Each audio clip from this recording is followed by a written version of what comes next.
السلام علیکم۔ علم و آگہی میسج نمبر 23 ہے یہ، اور ہم رموز اوقاف کے اہم نکات پر ہم بات کریں گے کہ تحریر میں جو ٹھہرنے کے اشارے ہوتے ہیں انہیں ہم رموز اوقاف کہتے ہیں۔ ان اشاروں میں سے جو پہلا اشارہ ہے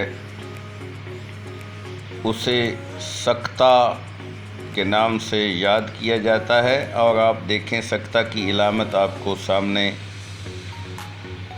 نظر آ رہی ہوگی۔ یہ سکتہ کی علامت ہے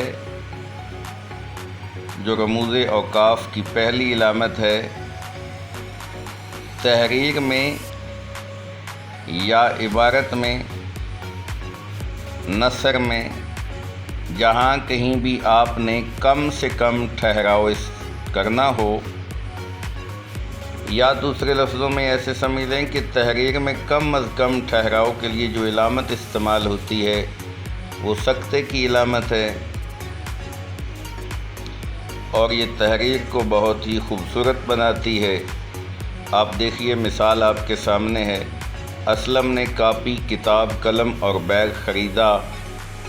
اب آپ دیکھیے کہ جہاں جہاں پہ یہ نشان ظاہر ہو رہے ہیں یہاں سکتہ کی علامت استعمال ہوئی ہے، تو جب دو یا دو سے زیادہ چیزیں استعمال ہوگی تو ان کے درمیان جملے میں سکتے کی علامت آئے گی۔ Thank you very much. رموز اوقاف بہت اہمیت کے حامل ہیں۔ ہر چیز کے اپنے اصول ہوتے ہیں۔ نماز روزہ کے اصول ہیں، قرآن و حدیث کے اصول ہیں، ٹریفک کے اپنے قوانین ہوتے ہیں، اس کے اپنے اشارے ہوتے ہیں۔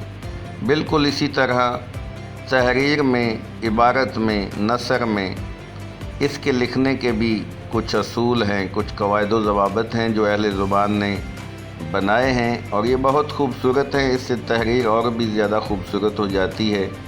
تو ہمیں کسی بھی چیز کے اصولوں سے واقف ہونا لازم ہے، کیونکہ انہی اصولوں پر اور انہی ستونوں پر وہ چیز قائم ہوتی ہے۔ تو سیکنڈ ایئر میں رموز اوقاف جو ہے اس کو بہت ہی اہمیت حاصل ہے، لہٰذا تمام اسٹوڈنٹس سے گزارش ہے کہ وہ اسے بہت تسلی سے یاد کریں، یہ آپ کو تمام زندگی کام دیں گے۔ Thank you very much.